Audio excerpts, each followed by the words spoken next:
بسم اللہ الرحمن الرحیم۔ السلام علیکم ورحمۃ اللہ۔ اللہ تعالیٰ ہمیں کھلانے اور پلانے والا ہے تو کیوں نہ اس کی حمد و ثنا کریں۔ اسلام ایک ایسا منظم دین ہے جس میں زندگی بسر کرنے کا مکمل طریقہ بتایا گیا ہے۔ اسلام میں ادب و آداب کو ایک اہم حیثیت حاصل ہے۔ اس دین میں زندگی کے ہر فعل کے آداب موجود ہیں، خواہ کھانے کے ہوں، پینے کے ہوں، سونے کے ہوں، چلنے کے ہوں، اٹھنے اور بیٹھنے کے ہوں، یہاں تک کہ بیت الخلاء میں جانے اور آنے کے آداب بھی ہیں، گھر میں داخل ہونے اور نکلنے کے آداب بھی ہیں۔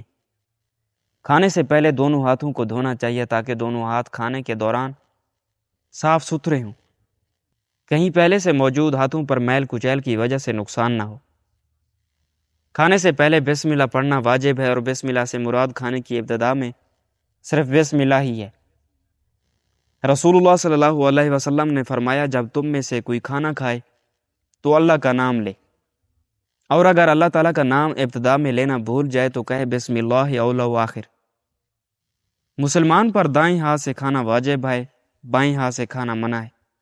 چنانچہ ابن عمر رضی اللہ تعالیٰ عنہ سے مروی ہے کہ نبی کریم صلی اللہ علیہ وسلم نے فرمایا، تم میں سے کوئی بھی بائیں ہاتھ سے نہ کھائے پیے، اس لیے کہ شیطان بائیں ہاتھ سے کھاتا اور پیتا ہے۔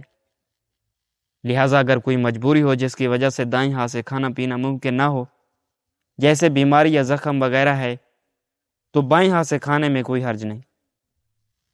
کھانے پینے کی اشیاء میں پھونک مارنا۔ حضرت ابن عباس رضی اللہ تعالیٰ عنہ سے مروی ہے کہ نبی کریم صلی اللہ علیہ وسلم نے برتن میں سانس لینے یا اس میں پھونک مارنے سے منع کیا ہے۔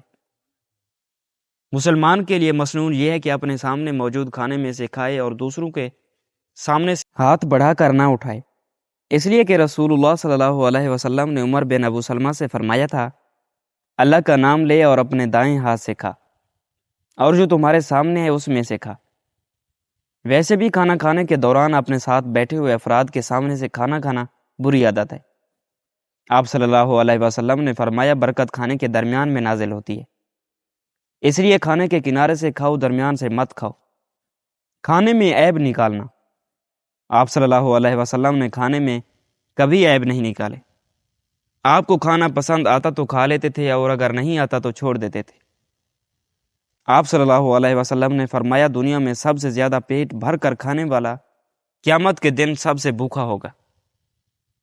کھانے پینے کے لیے سونے اور چاندی کے برتن استعمال کرنا۔ کھانے پینے کے لیے سونے اور چاندی کے برتن استعمال نہ کریں۔ نبی کریم صلی اللہ علیہ وسلم نے فرمایا، موٹی اور بریک ریشم مت پہنو، اور نہ ہی سونے چاندی کے برتنوں میں پیو، اور نہ ہی اس کی بنی پلیٹوں میں کھاؤ، اس لیے کہ یہ کفار کے لیے دنیا میں ہیں اور ہمارے لیے آخرت میں ہیں۔ کھانے کے بعد ہاتھ دھونا۔ کھانے کے بعد صرف پانی سے ہاتھ دھونے پر سنت ادا ہو جائے گی، لیکن صابن یا کسی اور چیز سے بھی ہاتھ دھو لیے جائیں تو کوئی حرج نہیں ہے۔ 3 انگلیوں سے کھانا کھانا۔ سنت یہ ہے کہ 3 انگلیوں سے کھانا کھایا جائے۔ اگر کھانا کھاتے ہوئے لقمہ گر جائے تو اٹھا کر اس پر لگی ہوئی مٹی وغیرہ صاف کر کے اسے کھا لیں، اور شیطان کے لیے مت چھوڑیں، کیونکہ یہ کسی کو نہیں پتا کہ برکت کھانے کی کس حصے میں ہے، اس لیے یہ ممکن ہے کہ اسی لقمے میں برکت ہو جو گر گیا تھا۔